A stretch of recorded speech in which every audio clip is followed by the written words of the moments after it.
All right, greetings, good afternoon, good day, everybody. Haki Hamid, a success scholar. Thank you for tuning in.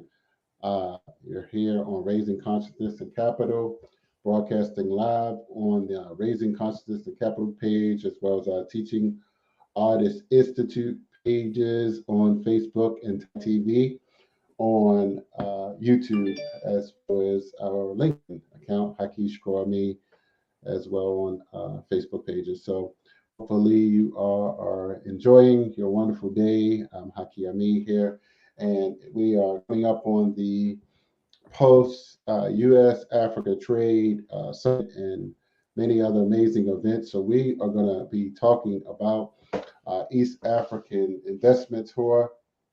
I have actually several brothers and sisters joining us here. So we're going to have us a good conversation. And I'm going to share the link for those to view it in the comment section.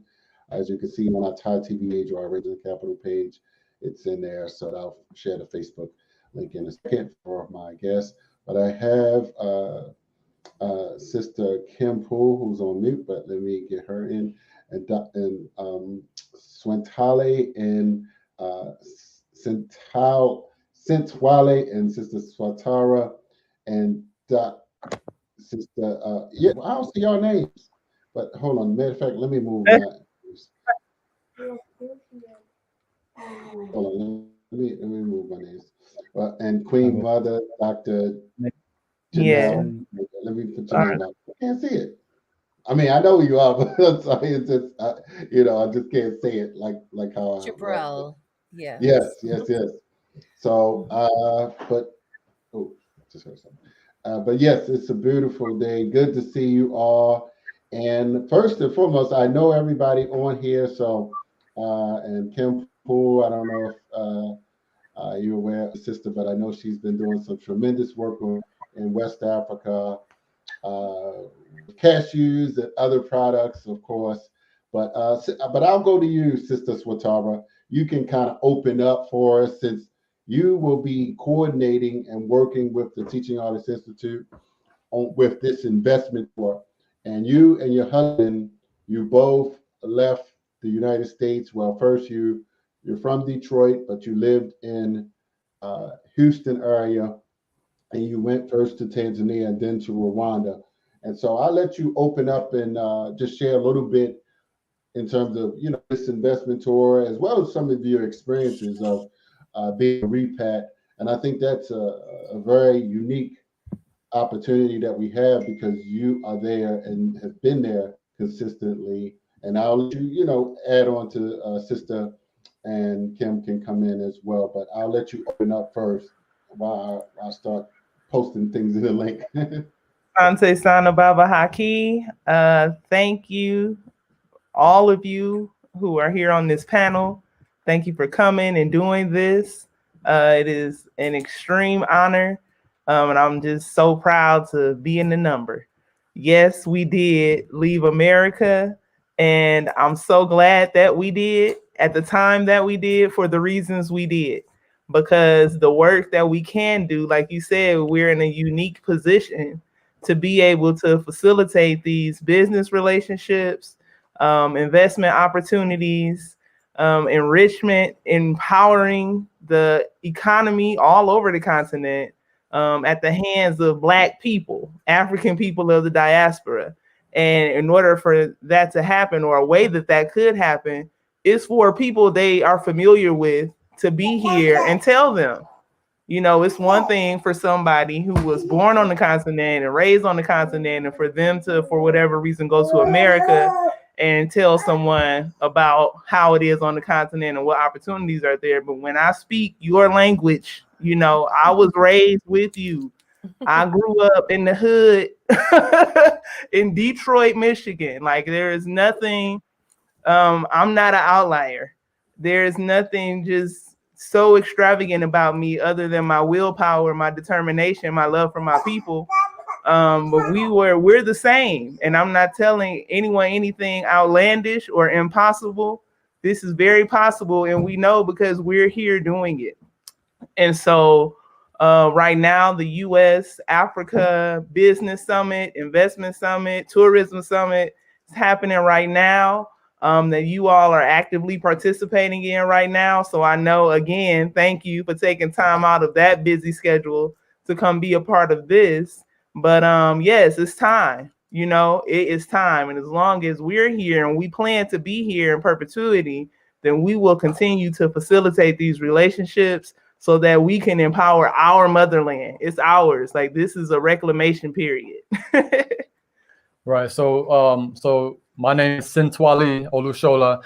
Not only are we here, but we brought our children from the States with us as well. And so not only are we making sure that we're able to do these different make these different connections and build on these various levels, but our children are also seeing it happen real time as well. So the example that we're setting is not simply for ourselves and for our contemporaries, but it's also for the babies. And we brought 5 from the States with us. That was all of our children at the time, and we actually had our youngest born in Tanzania. And so she's part of that connection, that bridge that we've been building. Mm-hmm. And like Swatara was saying, part of our purpose is making sure that people are able to have a bit more assurance in making these investments, because instead of being able to just trust somebody that you're not quite sure that your money is going to be appropriated properly, you would be able to understand that we're here, we're living, we're not struggling or hurting like that, so we're not hard up for cash. So the opportunity to have that level of trust is a lot more available relative to a complete stranger, somebody who can't relate to folks coming up from the States. That's part, like I said, that's part of why we're here. And it's vice versa as well. You know, we've built relationships with brothers and sisters here where they're like family. You know, we're able to be on the ground and vet different businesses who are seeking investment, who are successful on their own, but would like to partnership with African people in other parts of the world. And so we're also uniquely positioned to facilitate the relationship the other way as well. But we'll stop talking now because there's other people on the panel. Yeah. Well, let me go to Dr. Jabril, Mother. Yes, and we appreciate you joining us here. I mean, I've known you for a few years now and admire much of your work. And you taught Howard something I know about you. I don't know if you're still there or you're doing your. I know that you've been focusing on some West African countries in terms of, you know, cashews, but I know that cashews is a big thing, like in many different parts of Africa. So just open up and share a little bit about yourself, and then we'll come to you and let you share a little bit about the Teaching Artists Institute and Ty Torres. Okay, greetings everyone. Etison. I'm so delighted to be here. Is that right? Yeah. Yes, Hello. Yes, I'm Queen Mother Nana Akuya Kalia.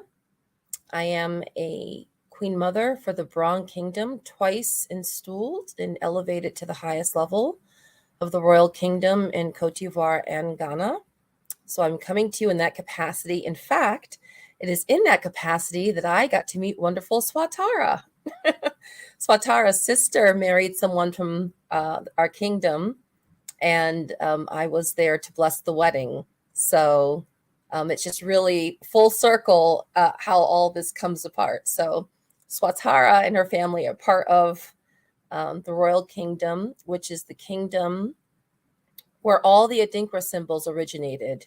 So the Gianyame Sankofa, that is the kingdom where I'm Queen Mother.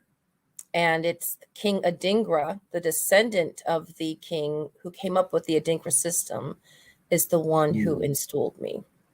So I certainly come in a capacity as a part of the traditional chieftaincy to speak in that regard as those questions arise pertaining to reconnecting with Africa and investment, and also some perspectives and access that might be unique. As dear Haki mentioned, I am a professor at Howard University. I've been on the adjunct faculty for over 1 decade, where I teach international business to MBA students. So I prepare the next generation to help implement as well. And thirdly, I am a global strategist and a global implementer. I've been doing that for,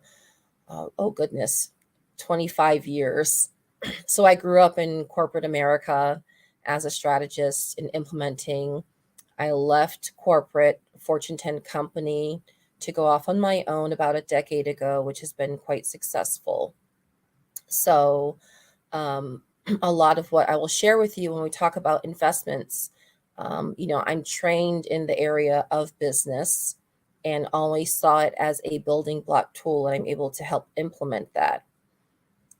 As was mentioned, currently, yes, I'm working to restructure the cashew sector, which is $1 billion industry in Cote d'Ivoire.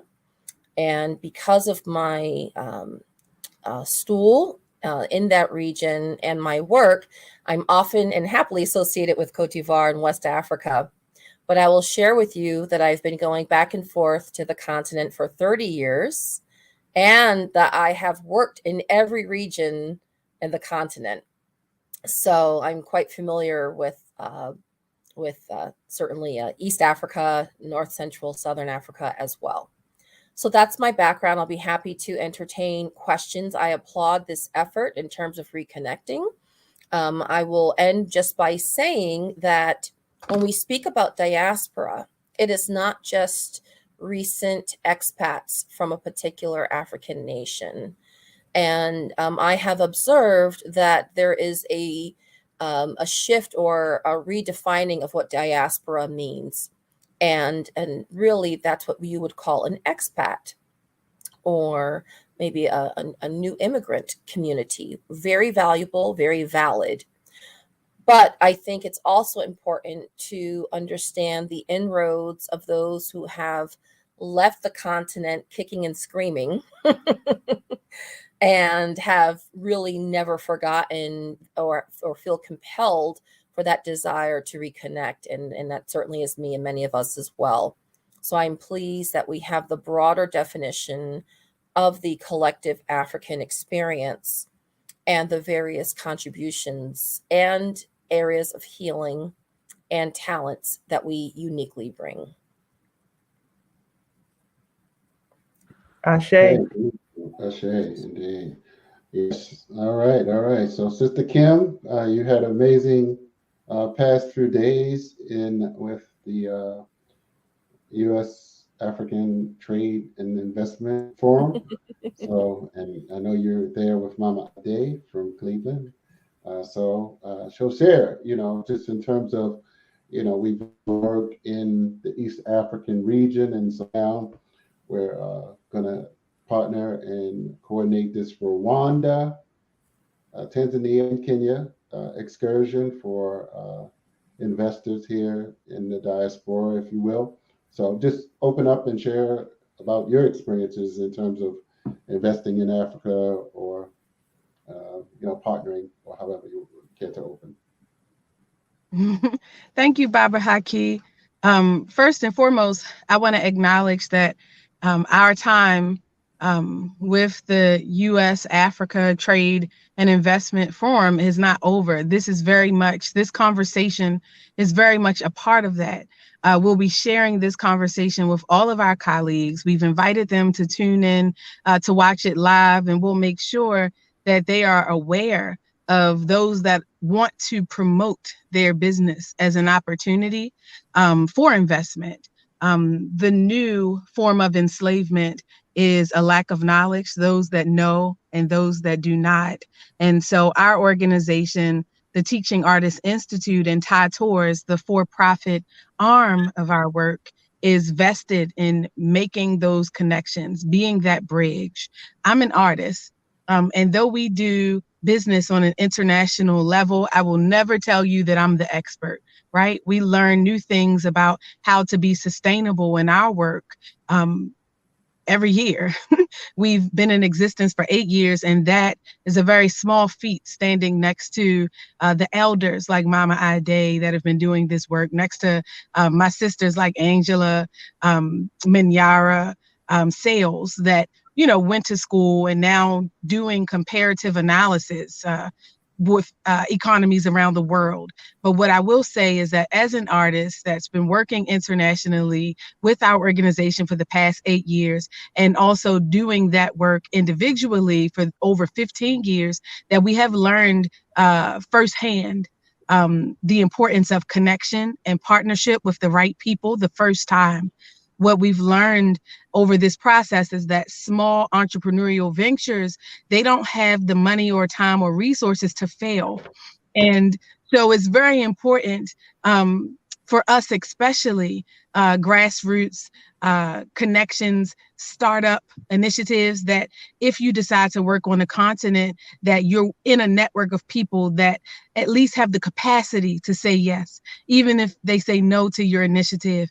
Because how often we're presented with those that do not have the capacity, that come as something that they are not, because like they call the dark continent, you just don't have the clarity around who's who and what people do and how to invest and where the first time around. Even some of the entities set up by the government that are there to filter investments, like investment centers, etc., take percentages of deals that happen that are unnecessary, and unnecessary financial hardship for startup initiatives from the diaspora. And so with Thai Tours, we're always looking for opportunities to facilitate tours that connect those in the diaspora to the continent, especially in regions where we work. We're not a tour company that's like any other, because we're only doing tours to places where we work all year long. So that gives us a unique advantage, because we know the people, we know the ethnicities, we know who's who, because we're working with them whether you come on our tour or not. And the reason that for next year we're doing the Ujamaa East African Investment Tour is because we know that our curators this year, Swatara Olushola and her husband, Baba Sintwali, they have an intimate relationship with those that are doing the work on the ground. And through their own personal experience, they are a testament to what it means to pick up everything and to no longer read about it, to no longer watch YouTube videos about other people talking about it, but to put your money where your mouth is. And they did it with their babies, their most precious resource, in tow. And to me, that is a unique level of vulnerability. They can teach people how to take risk. They did this during the pandemic when people were told to stay home like your life depends on it. Don't go anywhere. They said, no, this is opportunity. This is our chance. This is how that kind of mindset needs to be duplicated. It needs to be taught, and it is valued. We see the value of you leading this investment tour, and that's why we're excited that you've allowed us to partner to help launch this initiative. You are one of many initiatives that we have invested in to help launch. We, as an organization, through our tour company, we take businesses from ideation, just concepts, just conversations, and then we scale them, not just nationally, but internationally, from idea to the packaging of the curriculum, the cultivation of those ideas. Then how do we deliver? How do we identify your target and your messaging? And now how do we put what you talked about, what we developed in best practices, to practice, right? Now we're going to also be with you and partner with you, walk with you while we test this model thing out and make sure you go from ideation to launch. And so that's what the Ujamaa East African Investment Tour is. It's their life skills, what they have lived, packaging that experience for consumption so that other people can live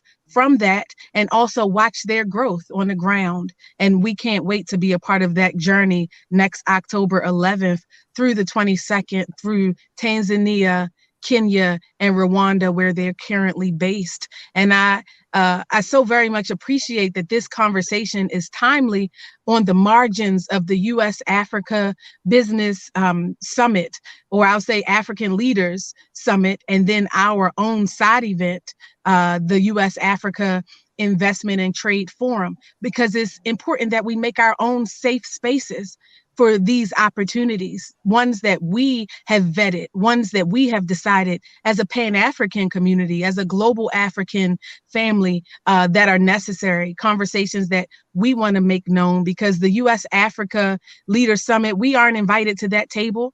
Now that Africa is the public interest of the United States once again, because we know that Africa has many roles that they've played in Africa secretly and quietly. But now that they've brought that conversation to the forefront, we need to make sure that we're not only at their table, but we have our own table, that we're building investment opportunities for us, by us, so that we have an alternative, and so that we're building with our own cultural epic center in mind.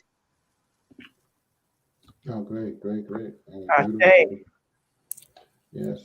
So, real quick, Kim. So, who, I wasn't there the full day, but was any of the well, not the presidents, but any of the vice presidents? I know there was some ministers of agriculture from the Gambia, and did the first lady from the Gambia show up? Not the Gambia, Sierra She Leone. did. The first lady came. She was there. The first lady of Sierra Leone, she was also there. Several of the leaders from different West African countries. We also met a new kingdom, the Kingdom of Kush, and their president was there. They have a lot to announce this coming February at the United Nations. We had an inside look at what that will look like.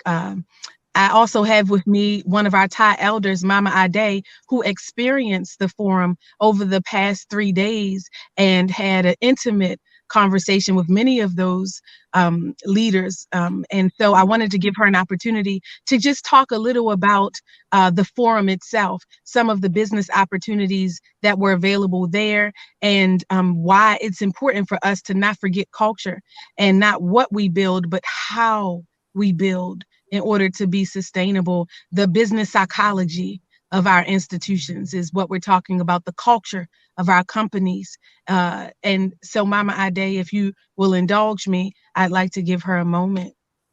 Well, thank you, Kim. Thank you all for having me on. It was an amazing 3 days. I got a chance to interface with heads of state, with presidents of countries, with business heads, with Queen Mother of Harlem. That was very interesting to have all of these players in the room together and talk about sustainability, to talk about culture, to talk about business and why we should invest in Africa. And what part we can play in each other's businesses and lives. It was a very interesting conversation, listening to them talk about education, listening to them talk about the future. It was an amazing time. Our part to play as cultural individuals, how that fits in a business mindset. I know I was saying that it doesn't matter what kind of business you have. Culture and the arts is foundational to every bit of it. I don't care if you're making just a cog. It is the design of the cog. That's creativity. And so the creative arts is foundational to business. Color, design, all of that is foundational to business. And culture, our culture is picked up all around the world, whether it's hip hop or the way we do our hair, the way we wear our clothes, our swag, as it were. The world revolves using our spirit and our cultural acumen. And so that is leveraged as business. Our movies that we make. Black Panther just outgrossed any movie that has been made. And we need to continue to tell our own stories, and employ our folks when they did The Woman King. All of those wonderful actors and presenters being hired. We need our own studios so that we can tell our story, our own radio stations. So at any rate, I don't want to belabor the point. I do want to just say what an amazing weekend to be able to discuss these things and talk about that. Talk about repatriation to Africa for those who want to do that, and the mindset and the brilliance of all of we and how that's used. So at any rate, thank you for listening to me. Thank you, Mama J. It's been amazing. It's our pleasure. Yes. So Queen Mother, Queen, go ahead, anybody. So what I know what other events did you go to over the past couple days? You any panels or speak anywhere? I'm sure. I was not active. I was not as actively involved in this iteration as I had been 8 years ago. And that's for a number of reasons, and particularly because I am an implementer. I've been spending the time getting ready for the action plans. You know, some of us are connectors, and some of us are thinkers, and some of us are doers, and we all have collective roles, certainly to play. With that said, I did participate with the Bill and Melinda Gates Foundation earlier this week, talking about agriculture and agribusiness. And it was really quite dynamic because some of the AGRA upcoming conferences will actually be held in Tanzania. And the message was, America, you know, if you don't join, other people will continue to play. If you don't participate, if you don't invest, others will. And we're interested in diversifying. We're interested in having you. So I was quite pleased with how the tenor has changed, and I think that was well understood in the room. I also participated in investment meetings at the Embassy of Cote d'Ivoire with the Prime Minister, and so really discussing ways forward in terms of investment and what those strategies look like, which I think are quite sophisticated. So, you know, for example, one of the terms that you hear is local content. So when you talk about investment, if you are a foreign direct investor, right, there's this need to engage local people, local hires, right? And we know how youthful the African continent is. And so in the case of Cote d'Ivoire, for example, the investor can get tax incentives based on doing what you might call the right thing. So you are not compelled to hire local content, right, or your local workforce, but you receive a 2% corporate tax deduction if you do. You are not compelled to hire Ivorians as management teams and in leadership capacities, but there's an additional 2% tax savings if you do. You are not compelled also to have an Ivorian co-owner, but there's an additional 2% if you do.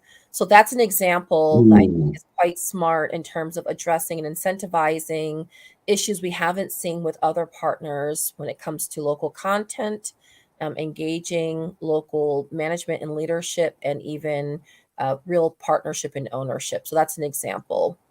So yes, right now I'm quite deeply focused with Cote d'Ivoire, as they are, have been ready to engage and implement. And so certainly I continue to work with other countries, but I tend to speak on the actionable results and not so much things that are incubating or in progress. So there's some work that I've been doing with Central Africa Republic, for example. There's some exciting work that I'm doing now, and our team is from Nigeria, South Africa, Canada, and the US, for example. So it's just really exciting. And I would say that we have to go deep within a particular country. As Sister Kim mentioned, there's so much diversity with ethnic groups. It's important to understand the lay of the land. Once you have a model and once you understand that community, you are then able to scale it, or you'll be invited to other countries and other communities with your investment, with your product, project, or know-how. So the other thing I would like to say, particularly as most of us are, of African descent, is that on a spiritual level, we are often drawn to where we may have ancestral connections. We may or we may not know this. And so while we might feel a kindred connection or drawn to certain regions by virtue of the people or the culture or what they're known for in terms of what they produce, but ultimately there should be a level of synergy and connection, of mutual welcoming in the environment where you are. And I think that's something that's very important as well to consider. So thank you. I have a Yes. question, if I may.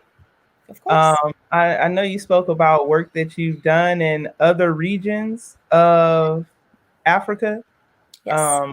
as an implementer, but you ultimately chose the Ivory Coast. And I would like to know why you chose the Ivory Coast, how you came to receive your installment twice. And yeah, we could just go with that 2-part question. Okay, I will say, well, I will say that Cote d'Ivoire chose me. So the story is quite phenomenal, where I'll tell the brief iteration of it. But I was on the official advisory council for AGOA to help get it extended the 10 years. And it was quite an uphill battle, but ultimately we were successful and we got Congress to pass it. In that capacity, I was invited to speak during the AGOA conference in Libreville, Gabon. When I spoke very candidly. Someone who I'm not just on the policy side. Again, I am, I do work, whether it's at a multinational level, whether it's grassroots. I'm in academia, so I know education. I've always been at the touch points of sectors and industries. And for a long time, people didn't understand what I was doing, but then now understand how the intersection of all of these converge. So nonetheless, I spoke at the AGOA conference, and there were some women from Cote d'Ivoire who came up to me who were quite compelled by what I said, because it was not the normal, conversation. And as it would be, they invited me to work with them on some initiatives. And we certainly clicked, and we started to do some great work, which became a success story with the U.S. State Department just 6 months later. A year and a half into our engagement and partnership, the Ivorian woman called me and said, Professor Kelly, we are so excited. You've been a great partner. You've worked with us for a year and a half, but you've never seen a shea tree. You've never been to Cote d'Ivoire. So women have gotten together and we got you a ticket. You're coming. So the women gathered and brought me a ticket. They called me a few days later, said, we're going to get the program ready for you to arrive. So when they called me, they were quite excited and told me that the governor agreed to have my audience when I arrived the next week. When they told me which governor it was in Gontugo, the Bonduku region, I said, where is that? They said, the Bron Kingdom. I had just received my DNA back, and I had been working with my ancestral land for a year and a half, and none of us knew. Wow. And the women had come together. Yes. And the women had come together to get me a ticket, and I was to arrive the next week. Wow. Yeah, exactly. It's amazing. So when Mm, I arrived, I was actually crowned when I arrived. mm, And as I found out later, there was a legend that how they knew the next Queen Mother was coming. So they mm. actually told Wow. the governor, the woman we've been working with the last year and a half, the woman we're bringing here, she's an ancestor. Mm, So I was the first returnee into the village in over 400 years, the first known returnee to return in 400 years. Yeah. wow. So that Tissue. so it's so to answer your question, it's really following your gifts and your calling. When I went to business school, it was not to go to Wall Street. I wanted to make things happen. I wanted to Mm, have large scale impacts with my work. I was a consultant to the international development community, but they tended to do projects at a very cottage industry, which was not really scalable and did not necessarily have the economies of demand for new market access or entry. So I wanted to do things at that larger level, and that's what we were doing. So ultimately, I was installed again where my crown was elevated to the royal kingdom, which encompasses Cote d'Ivoire and Ghana. So it is divine. If you feel compelled to invest, please do so. I did not know that I was walking into my queendom by mm, doing this, because I was serving when I was on the advisory committee, and I was really getting to know the woman. I did not speak French at the time. It's my fourth language. So, all things are possible.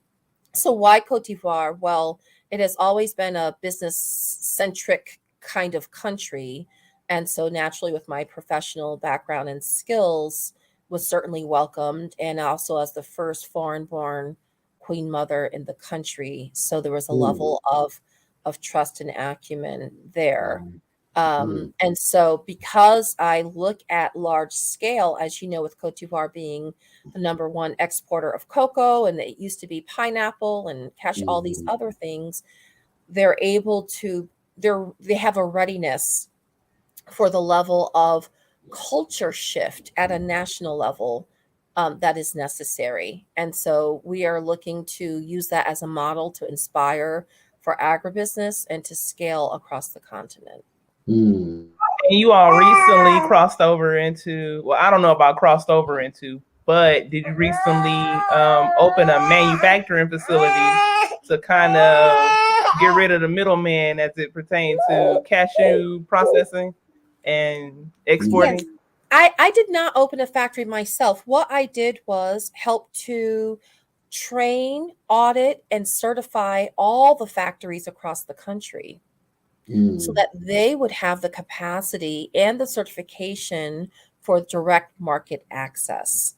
But yes, I am also certified to be a foreign supplier vendor, which means you have to have a touch point here in the US once you export. mm, So we do have actual, that actually is an opportunity. We do have a factory, an amazing one that's available for investment. It's just sitting there, and it's actually in my kingdom. And as there are others, and so to answer your question earlier, I think Haki was asking about my participation this week with the U.S. Africa Leader Summit. We did meet some CEOs who are building plants, American CEOs who are now building factories and plants in Cote d'Ivoire, largely because of the work that we have done mm, there. mm, But we are interested in encouraging um, more investors and owners of African descent, and certainly Ivorian as well. And so it's just certainly a very exciting time. And I will share the other projects that I'm working on that are not quite ready to be articulated are in the arts. They're in the realm of the arts. And I will share with you that a lot of my work in terms of connecting or reconnecting our African diaspora for me started in Latin America. So I spent time in Brazil, studied in mm, Venezuela, Afro Latino communities and cultures.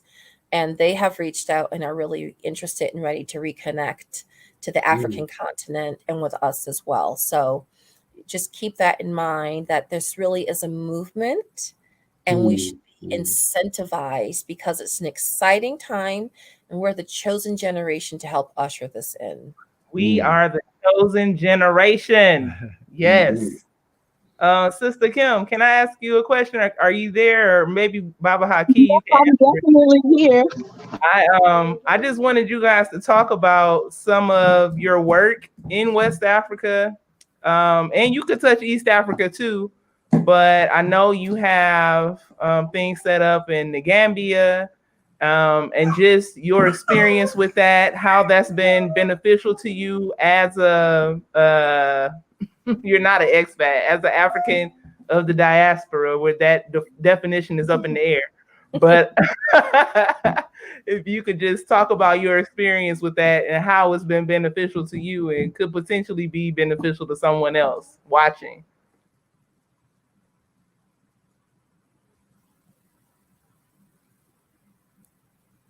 I think you're muted.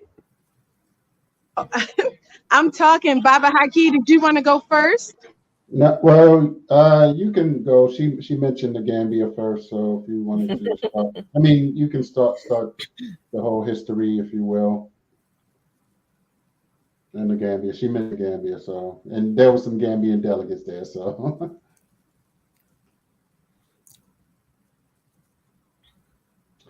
Well, if she's not accessible there,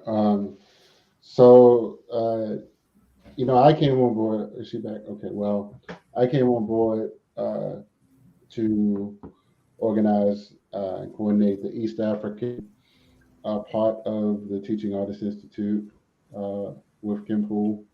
So I felt like, strategically speaking, that was a tremendous opportunity for several reasons, politically, you know, just as well as demographics for the tour sake. So we went during COVID, and actually, as you know, Tanzania was like the only country. Well, someone said something about Madagascar. Is that true? Was that they opened as well, right? I think you all might have mentioned that about the countries that were open. And so what we did was we opened like a vacuum, if you will, because many people, and I just really realized that many people were paying attention, individuals that were curious in terms of, you know, traveling. They were like watching, like, what are you doing there? Where's your mask? And, you know, everything. So we had tremendous experiences and tremendous success stories with some of the artists, student teachers that both came with us and on the ground there. And so we opened up some diplomatic, political relationships, as well as relationships with institutions of higher learning there. And so from there, South Africa was last year. That was tremendous success. And then to Kenya. And so, but those are some of the major things that happened. And so we feel like that East Africa is sort of like, I mean, even people that I know that are conscious, you know, they don't know even where that is in East Africa versus West Africa. So I feel like there's a niche just to, I mean, in terms of tourism, first and foremost, that people are still curious. Blacks here are curious, as well as, you know, with Kenya, President Obama, people, you know, began to travel to Kenya just because of his influence there. So we feel like that, you know, that the combination of those two things. But let me just say, I mean, this guy, when I told him about you and Rwanda, he was just very excited. He was like, Rwanda is beautiful. I mean, so, but I know Mama, what's her name? The one that from Ghana, that's there now.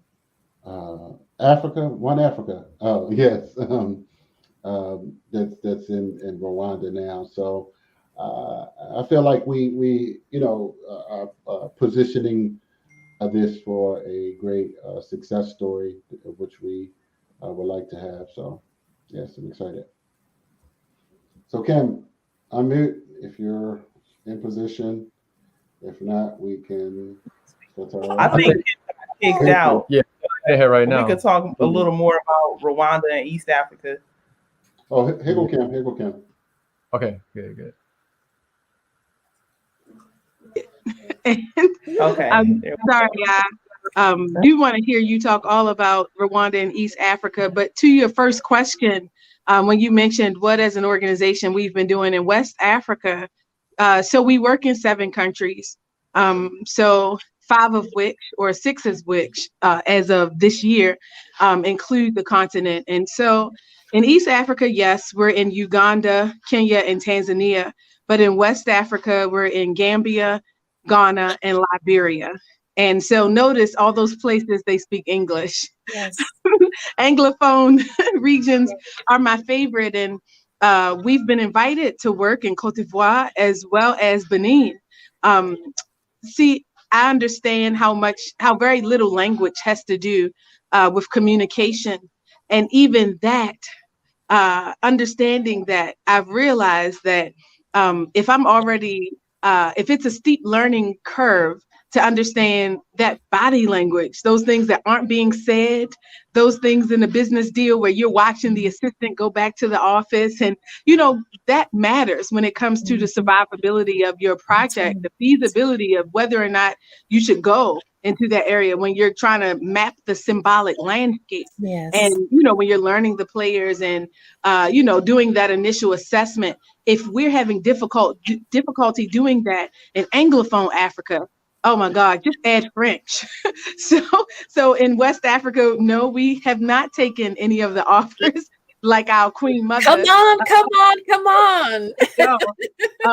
So in those areas, I'll start with the fact that we only go where we're invited. So I appreciate you saying, come on. That makes such a big difference. Go where you're invited, not tolerated. Go to a place where not you see an opportunity, but the people on the ground see an opportunity in working and being in partnership with you, because Africa is still a relationship economy.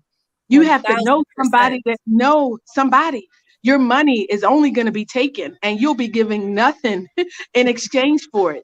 And even if you feel that you've gotten something, you'll get the very least of what is available if you don't have a strong relationship. And so I don't want to emphasize, or I can't emphasize enough, the importance of the human resource, relationship development, and the adoption process. So you need to be adopted by a family. Forget what they told you about mapping your your DNA, geographically mapping your DNA and just showing up at the place. Yes, tourism is great. Go if you feel a connection. But what you should do is a little research on who's in the area, who's already working on the ground, and find a way to connect with those people, especially if you want to engage in business. So in West Africa, that's exactly what we did. We were invited. In Ghana, we were first invited by the Musicians Union. And I'm an artist. That's the reason I first started coming to Africa. They asked me to perform. And I'm not Beyonce. I'm not Jill Scott, not even Jill. But they didn't care. They thought that my music was great. They invited me over to perform. And, it's very different when you see growing up the narrative, the misinformation campaign that they give to us about opportunities on the ground in the continent. And I grew up watching the same things that they showed you if you grew up in the US, just 10 cents a day. Just 10 cents a day for this child with flies flying around, their belly swollen with hunger. This was the narrative. So when I started to receive opportunities to perform as a underground artist on the Chitlin circuit, where all of my expenses were paid to fly in, I stayed at the nicest hotels. What? There are nice hotels, the nicest hotels. And then I got paid a couple grand. And there was a stadium full of people. I felt affirmed and acknowledged, and they appreciated my art. This kind of cultural exchange and empowerment was taking place. That got me interested about other opportunities available. So it was in Ghana that we began our initiatives, and we worked with the Ministry of Tourism and Culture. And I realized that I didn't want Delta to get the most money. I didn't want the hotel chain to be the best paid broker at the table when it came to our repatriation, that there needed to be other intermediaries, like just so happened to be ourselves, not at the time, but I eventually said, if we're going to come over here to do the business, if we're going to come over here to do the exploration and the feasibility studies and the symbolic landscape study, then I need to be a part of that transaction first and foremost, because we've been doing that, getting emotionally excited about our newfound understanding of Africa and connections. And then everybody that gets paid at the table is European, or you have to fly to Europe before you can get to Africa, and everybody gets money but you. And so even though culture is the new currency, we have to create a culture of development and filling needs in our community. Who has the expertise in our community to fill the needs that we have to facilitate the business deals that we want for our future? And so we wanted to be a part of tourism, and we started that in West Africa, in Ghana. I can look back as far as 2012, our first initiative, our first trip, cultural exchange initiative in 2012 to Ghana, with Mr. Rufus T. Stevenson and his initiative and the Ghana African American Association. We were invited to the Gambia by the Office of the President. By this time, our organization was established, and we established in 2016. Wow, I'm getting old, y'all. So November of 2016, we established this work. And no, I'm not going to go back another year. Okay, I am. It is November of 2015 at Coppin State University with the Department of Visual and Performing Arts. That was our first teaching artist delegation that was trained to help facilitate these connections, trained as cultural emissaries, as translators in this international business landscape, first with their own understanding and then to help translate, so to speak. So we were invited by the Office of the President in the Gambia to come and develop what we call an Art for Social Transformation District, to explore what it would look like as consultants with them to have art integrated into other sectors of societal development. And so we did our conference there, Artisan, as Hakeem mentioned earlier. This was in 2018.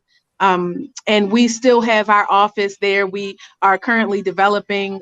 We were given land by one of the chieftaincy. And so we're waiting for the paperwork now to make sure that it's legally in our names. We're learning about the process around how many of hundreds of years it can be ours legally before it is either taken back or we reapply with the next generation. So all of those small rules and clauses in the contract that you don't know until you have the experience. That's what West Africa did. It gave us our introductory experience to the continent.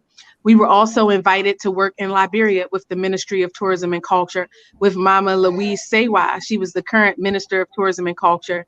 And it's nice when they're taking care of your visas, all of the little logistical things that add up as a small business that you don't know to include in the budget. Because, you know, it's your first time around that we can help prepare you for, and that governments that actually invite you, on ground stakeholders that actually invite you, can help mitigate. If only they've invited you, then they want to do that. And so we continue to work in those regions now. Those were our first, they are near and dear to our hearts. But since then, in 2019, we expanded to East Africa and we hit the ground rolling. East Africa is fertile ground. They just understand the assignment, and partners are already cultivated. They're already doing this work. International development, partnerships with Pan Africa. They're just glad that now we're at the table too. And so I'm excited that Swatara is going to lead an additional conversation to bolster that opportunity. So, Queen Mother, I got a question, kind of actually not much of a pivot, but still very much related to what Kim was saying just now.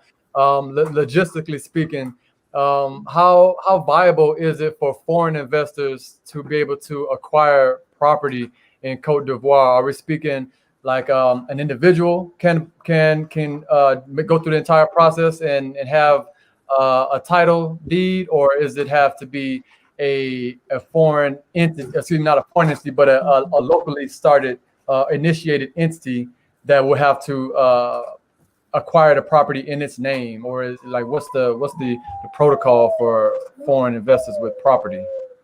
Sure. Well, property is seen as one of the key investment opportunities in Cote d'Ivoire. So there are actually some initiatives started by Ivorians living here in the U.S. that make their the opportunities to acquire property quite accessible and user friendly, if you will, to help make incremental payments toward your investment as it's being built. In terms of land, it depends on the project, and you would meet with the local chieftaincy. And I've seen sometimes ownership or sometimes leases or agreements. So the economic capital of Cote d'Ivoire is Abidjan. The national capital is actually Yamoussoukro, but everyone knows Abidjan is in fact about 25% international. It's a very cosmopolitan international city. So in terms of ownership of real estate, to live in our investments at an individual basis is something quite common. And in terms of land, it depends on the intended use and purpose of the individual or the opportunity, but they're certainly there. Okay, actually, I got another question, if you don't mind, because I got a lot of information. I'm seeking a lot of information based off of other countries that we've been into and other countries that we plan on visiting, and of course, the Ivory Coast, Cote d'Ivoire is one of those countries. I guess a pretty pertinent question that I want to ask is based off of our experience in both Rwanda and in Tanzania. We've kind of experienced the spectrum of when it comes to corruption, dealing with government officials from the top all the way down. And so in Tanzania, it's a bit out of control, just being speaking candidly. And then in here in Rwanda, it's a pretty solid chokehold on the corruption. What would an foreign investor be able to expect going into the Cote d'Ivoire? That's a very fair question, and thank you for understanding the differences and nuances from place to place, right? It's an evolution. So Cote d'Ivoire really takes pride in its anti-corruption efforts. There's something that is called the Corruption Perception Index that is published annually, and you'll see that their ranking is relatively low in terms of corruption, and it's been a priority for the president. And there are a number of awards that are given to every ministry based on their transparency and based on the accounting that they do. It's so interesting because when I was first going regularly, it's quite common to have lots of ceremonies, whether it's with the officials and the government, or whether it's the traditional rulers or cultural. And they are always talking about, dollar amount or, CFA amounts, their currency, and so this much and so. And I didn't understand, right?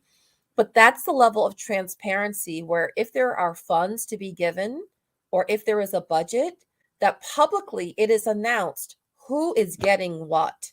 So that there is no, there's no discrepancy in terms of how much was given, etc. So culturally, I think they're taking pride in understanding the long-term impacts and the perception impacts that are negative or prohibitive with corruption. So I would say several years ago, it would be very different. You would get stopped and pulled over and asked for money. And that is increasingly rare. I, for instance, happened, which I don't do, but it was just circumstantial. I lost my smartphone. I left it behind at the airport. And when I was retracing my steps, and I saw this was my travel phone, but it was still a good smartphone. And in retracing my steps, I realized it was left at the airport. And I went to the police office, and it was retrieved fully intact, put away in a safe space. And that was about 4 or 5 days later. For me, that is a sign of really understanding the big picture of pride and going the distance. So that culture shift is really happening in Cote d'Ivoire. So I appreciate you saying that. I won't say it never happens. I'm sensitive to this idea of corruption, whereas I don't condone it. I do understand sometimes the dire circumstances out of which it arises. Yeah. And we as investors, it is partly our responsibility that we value the contributions, the skills, the hospitality, the time, and the resources of the people within that community who also have families and their livelihood. And I think if we don't appreciate that, that can sometimes drive behaviors that we look down upon. Yes, for sure. Hmm. I think also that you and your installment and Sister Kim and Baba Haki and the places they've been invited to also speaks to that evolution. You know, you didn't see a riot or a war. Oh, who is this American coming and taking this Queen Mother position? You know, who are these Black Americans coming and building all these things and trying to force these programs on us? It's been open arms and it's been love. And it's been, oh, let's fly her out here, you know, before they even knew. Exactly.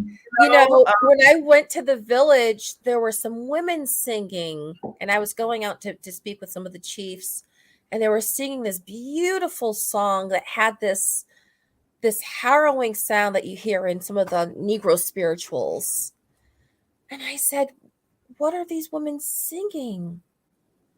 And they said, it's a song about a mother missing her long lost children. It's a song of our community missing you.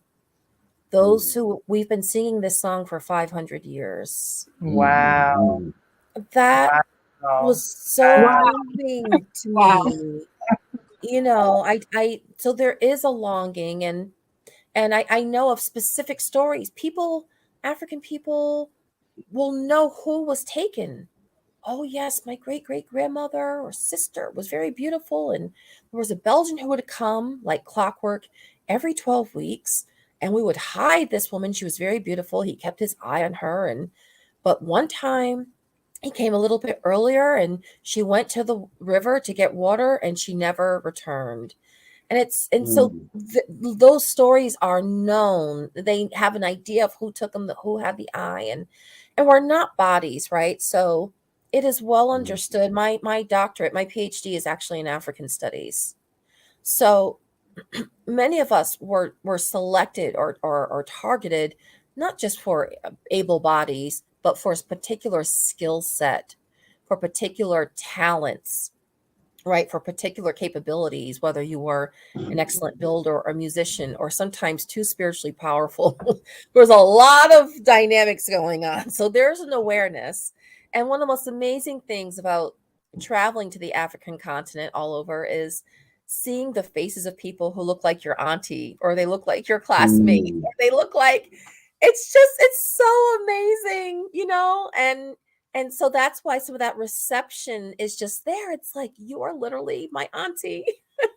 So and that's part of the difference. Oh, I'm sorry. Go ahead. No, I'm sorry. Yes, you're right. That is part of the difference. And so that is part of the beauty. And so I hear what Kim's saying about, be invited and sponsored, but our highest goal is to have that spiritual reconnection in terms of wholeness. It doesn't mean you only go where you have a known ancestral bloodline. No, you do go where you are embraced and adopted.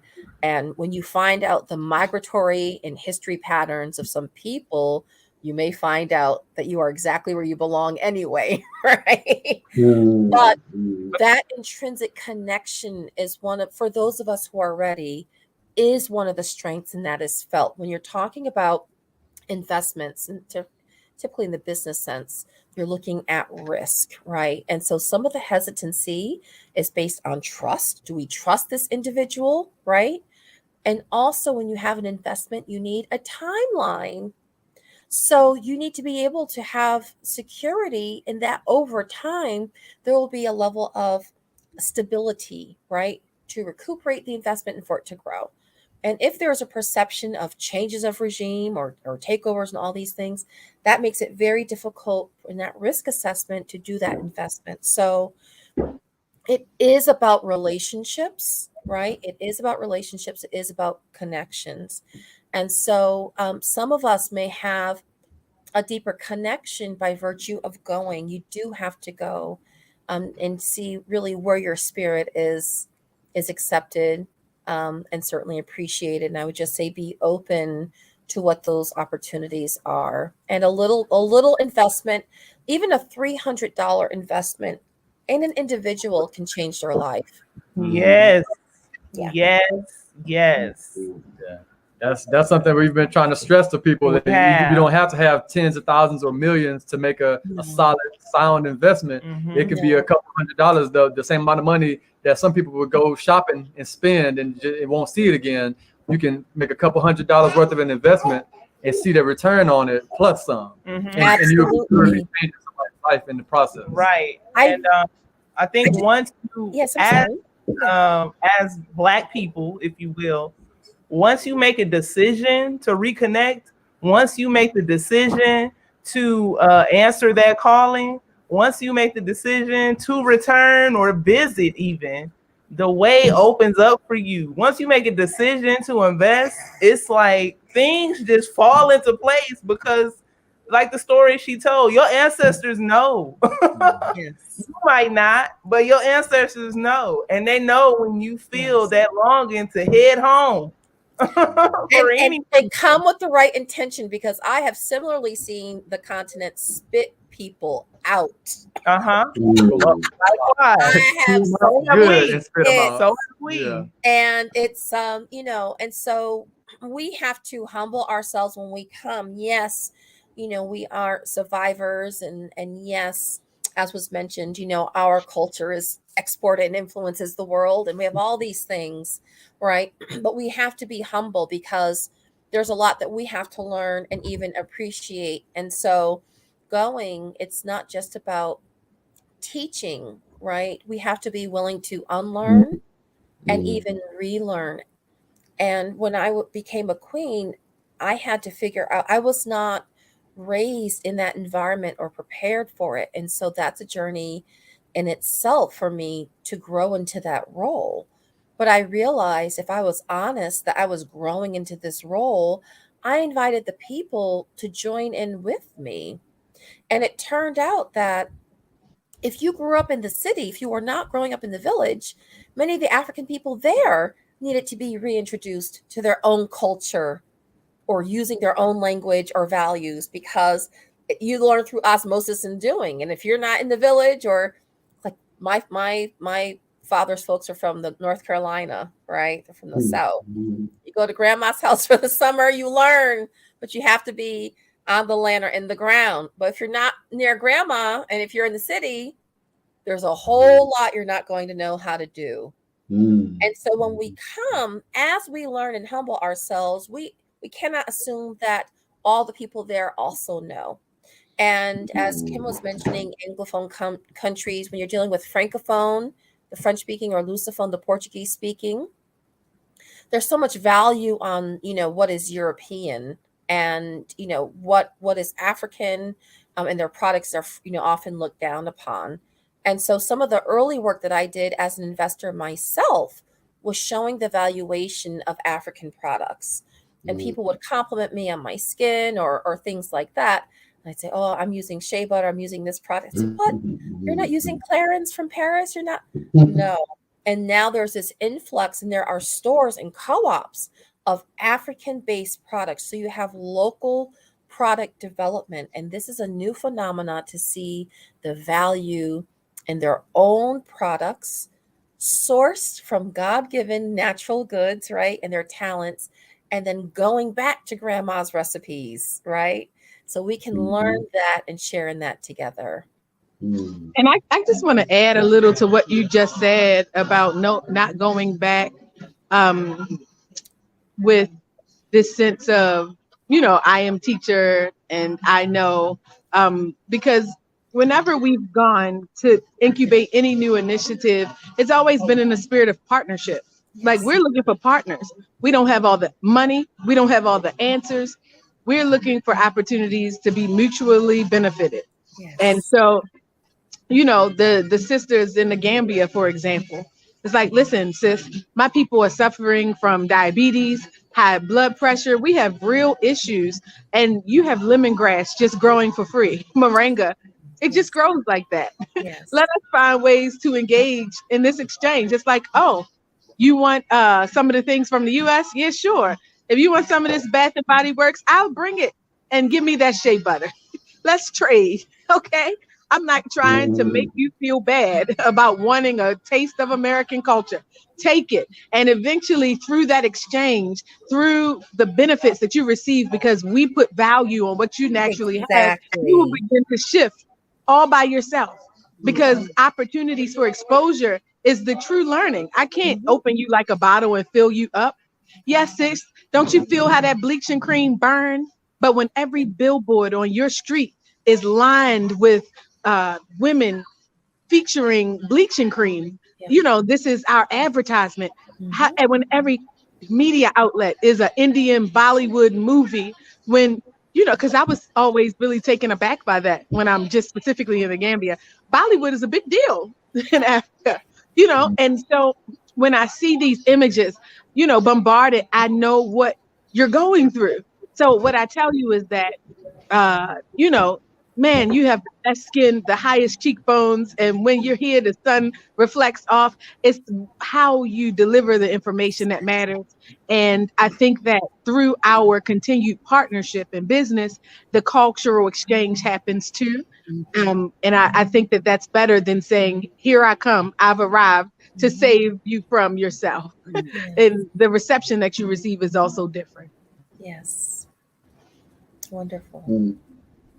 Baba Haki, you've been real quiet. No. I'm letting you all get it all out. Yeah. So well, like we said earlier, we are based in East Africa. Our relationships, that's where we landed. We came blind. We've never been to Africa before. We came, you know, it was just time. Our children called our bluff. Also, like, you know, we African Center, we love Africa so much. How come we don't live there?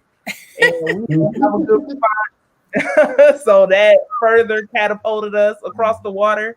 And being here, we have completed major projects to establish infrastructure in a couple different villages here. And this is just without us even really trying, or without us even really having the time or resources to really apply ourselves.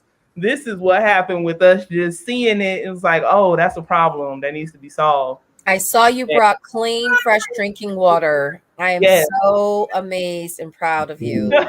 Absolutely. And so that happened twice. Yeah. Okay. One of them was over time, we're able to publicize it and raise money. And one of them had just a single donor. And so it was able to happen, you know, quick. Nobody really had to hear a whole lot of hoopla about it. We just made it happen. In an indigenous Maasai community in a village called Mtoambu. And Baba Sintwali oversaw both projects. Wonderful. Very similar. We've got villages that need more water. We've got plenty. Yeah. So, you know, coming out there, surveying and seeing where the water supply is, what's possible, what needs to be cleaned, how it can get where, you know, what's the most strategic way to implement this. Yes. That's what we do.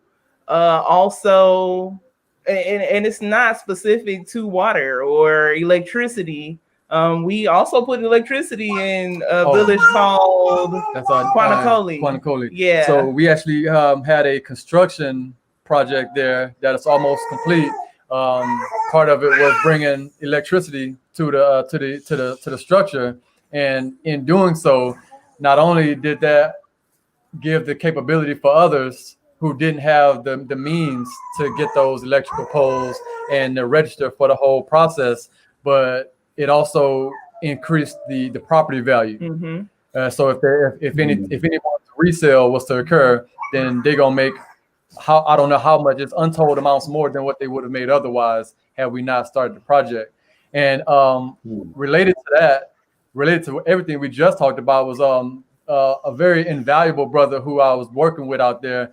When I say this brother basically made Tanzania look good, because he did his best to not only put forward his best effort, but he was honoring his father. That was the main thing. He was honoring his father's name, doing everything he could to make sure that we were getting a fair deal and that we were learning in the process. So at some point it was I would go to the market with him, or I would go to a vendor with him, and then he would go, all right, bro, you go see how well you can do. And I would have to speak the broken Kiswahili that I do and be able to manage and my best to get good prices and be able to build relationships with people. And I really feel like without that brother, we would have had a much rougher time. And that was based off of a connection that I had already had growing up from the States in Texas.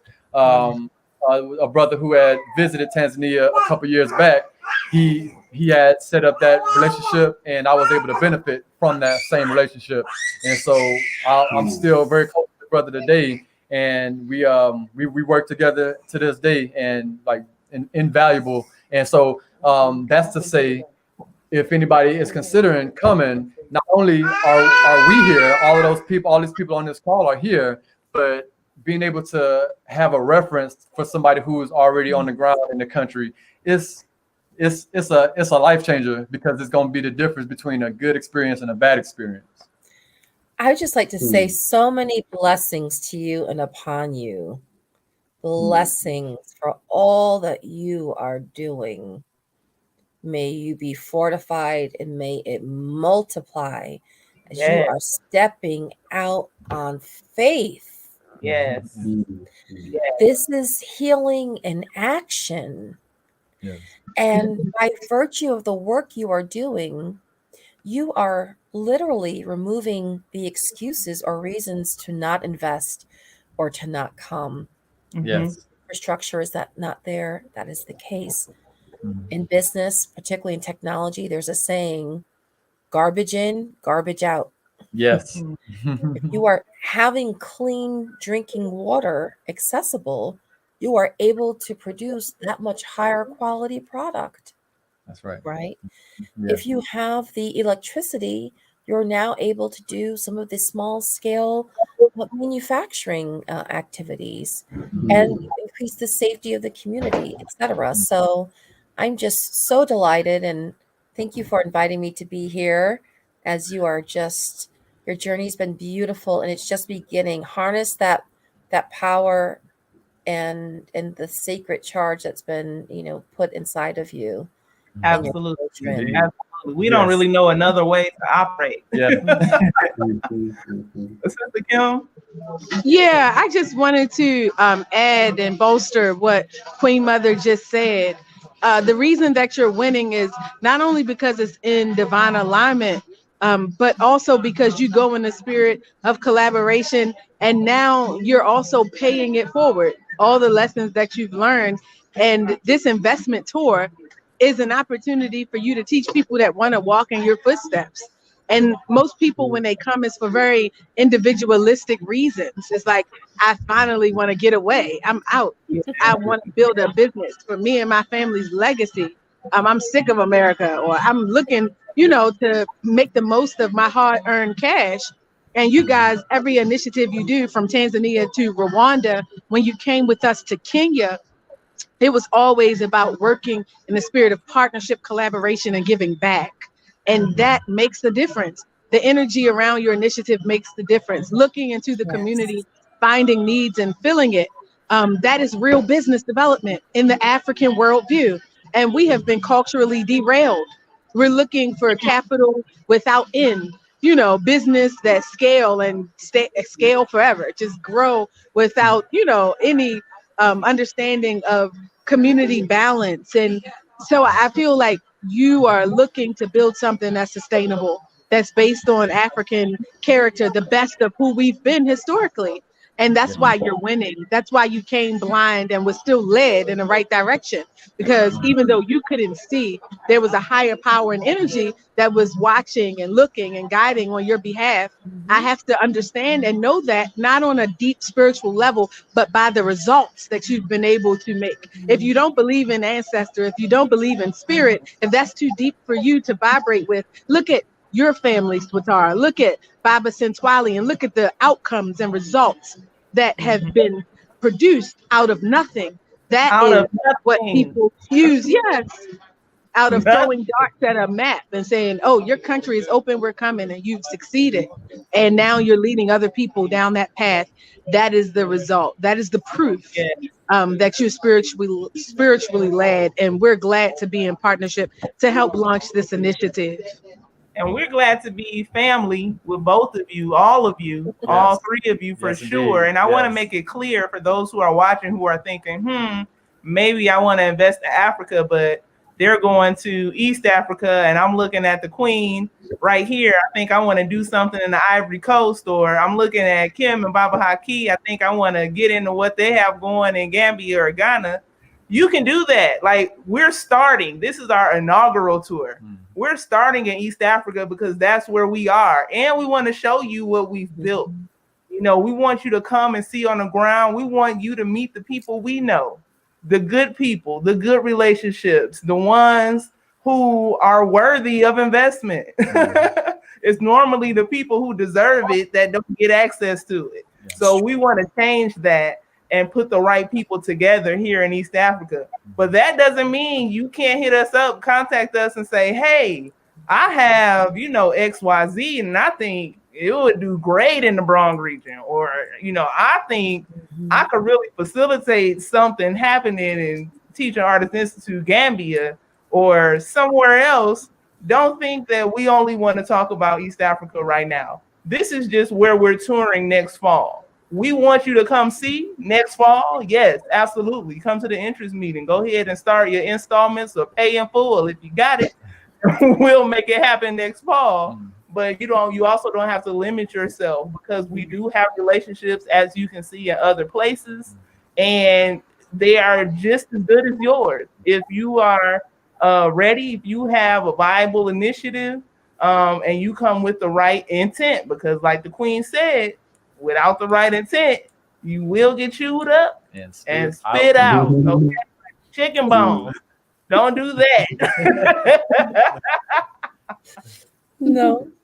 I'll thank you so much for that. And we need to have you come to Cote d'Ivoire. So we'll have to get you on that schedule.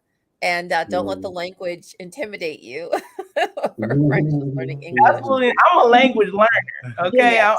Since we made the decision to come to East Africa, I immediately started learning Kiswahili, and I'm about 80% through now. Like, I can hold it down. And so we speak variations of tree in Cote d'Ivoire as well. So if you have access to Ghana tree, that can take you very far in Cote d'Ivoire as well, beyond the French. And a lot of them are learning English because they're ready to connect with us, because we as Americans weren't really there, but they're quite interested. So we'll be able to meet in the middle. Oh, yeah. Okay. Well, I just want to, before we go, I know we're wrapping up. I just want to emphasize again that this conversation is on the margins of the U.S. African Leaders Summit, and definitely a part of the U.S. Africa Investment and Trade Forum. And it's important that we understand this conversation in that context, because as the U.S. publicly expresses their newfound interest in this, I'll say in this recent time, to work with Africa, it's important that people know that we've already been doing this work, that we're on the ground. We didn't get an invitation from the USA to come, but we did get an invitation from the continent to do this work. And so that doesn't have to be your intermediary. If you are interested, you don't need to go through those outlets that never wanted us at the table anyway. So, consider this tour as that alternative. Absolutely. Absolutely. Our table. We have our table. If anybody, I know Kim just kind of said hers, but anything you want to say before we go, like final words, wrapping up from Baba Santwali, Baba Haki, and Queen Mother.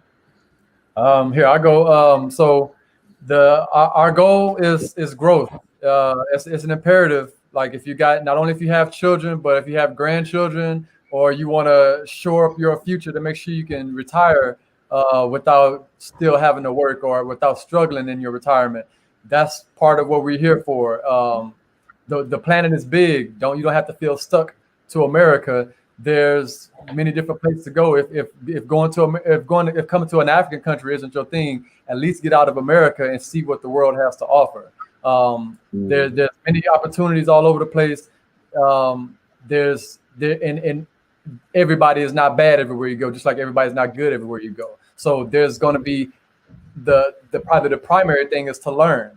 Learning is probably one of the most things that we've done since we've been here, or since we've left the States, and it's an ongoing thing. There's no stopping to learning. So doing your best to apply what you learn is that's knowledge, and that's what we're doing our best to gain. Okay, Baba Haki. Well, so this has been phenomenal. I appreciate. I didn't know a lot about you, Queen Mother. I mean, I knew a lot, but I appreciate just hearing a lot more, and it's very enlightening. So I'm looking forward to this opportunity. I feel that we have a great collaboration, and we're going to hit the various audiences, because I feel that people are very curious about all three of these countries, and so we're excited about the partners and other collaborations. And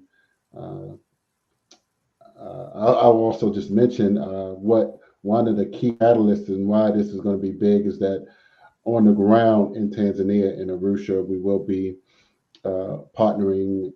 There's an East African Chamber of Commerce conference that will simultaneously be going on. So we're going to really have you all connected, those that come with the right people on the ground. We're going to get the best knowledge on the ground, and from some conscious Black people who are from here. So that's right. I want to mention before we get our last words from the Queen Mother, one of our current projects going on here in Rwanda, and I don't know, I'll try to put a link in the comments or something before we go, but we are in the process of building a literacy center in a town called Gashora. And Gashora is maybe an hour outside of Kigali. And there's not a whole lot of infrastructure there. It's near different lakes. It's a beautiful area, but when it comes to plumbing or running water or electricity, it's scarce. It really is. And there are thousands of people and thousands more of children. And so in partnership with Jai Essence, you can find her on YouTube, Jai Essence, and her initiative. We're building a literacy center.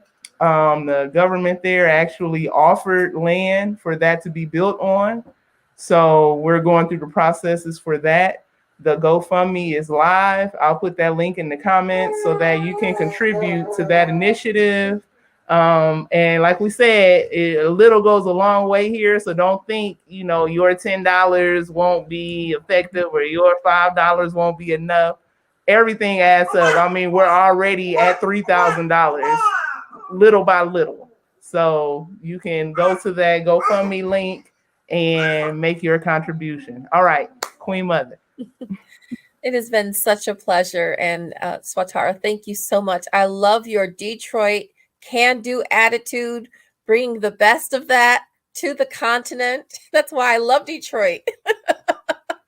It's just believing in it. And speaking of believing, for those who are listening, Believe in your gifts, believe in your idea, believe in your desire. Be the conduit to do those things that your grandparents or your parents or other loved ones couldn't do. Now's the time. You may have experienced lots of rejection, or you may have humble resources, or you may have tried something in the past and it didn't succeed. That was then, this is now. Prepare yourself for success, for partnership, and to win. Invest in yourself the time to plan.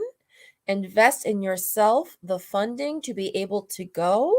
Invest in yourself or whatever skills you may need to brush up upon in order to execute what you would like to do, because it is here. And so my parting words is just affirmations. And so it's so true that we may or may not be invited to certain tables, but we can construct our own. And there are other tables where we are being invited to and where our gifts are making room for us. And I want to encourage you and excite you for that possibility to know that now is a wonderful time. That connection with the continent for many of us will not be understood by others. And that is okay. We don't need to explain it or justify it. We need to cherish and honor it. It is there. And it's just an amazing time right now where we can heal and break generational curses. When we talk about investment, it may not always be in terms of your dollars into a project and expecting returns. Yes, those opportunities are there and they're high, but it can be an investment, right? An investment in terms of reconnection, an investment in cultural preservation, an investment in fortifying yourself on a spiritual level. There are all kinds of investments and all kinds of returns. And so when it comes to things like reparations, we are often looking from the outside for restitution, but we have agency ourselves to help with that restitution. And part of this is, in fact, doing that. So there are investment opportunities on the table ready to go in the $6 million range. And there are life-changing opportunities at the $3,000 range. And you can even impact someone's life with $500. And so think about who or what you want to invest in. And thank you so much for having me and just talk a little bit about some of the work that I'm currently doing.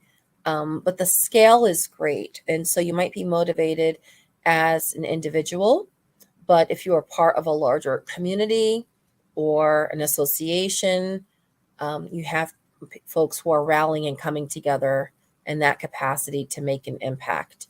If you have a business, then you are often able to find a counterpart for co-ownership and can do work and expand that way. So it is an exciting time. We have to humble ourselves. And I will say this.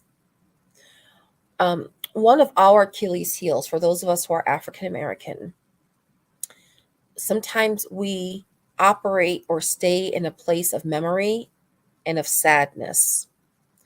And this is an opportunity to engage and to live in a period of gladness. So this is very important because we want to reconnect with the continent for the restitution of the past, and that is very important. But we should also be optimistic and forward-looking about what we can build reunited together in the future. So thank you so much, and I applaud all of your initiatives. Bless you, Haki, as well, for all that you are doing. Yes. And Baba Spintali, bless you as well, paying it forward and carrying the torch. We cannot wait to have you in Cote d'Ivoire. Your family there. Yes. And as I've mentioned, I've worked in, I think think maybe 16 African countries or so. So Mhm. those opportunities are certainly far and wide. So many Okay. blessings to all of you. Thank you. And to Thank those you. watching Thank and you. supporting, thank you for your time. And we hope that we're inspiring you for 2023 and beyond. Absolutely. Ashe. Thank you Amen. all. Yeah. Okay. Yes. Thank you, everybody. All right. Till next time, everyone. Peace and blessings. We are out. Thank you. Thank you again. All Okay. right.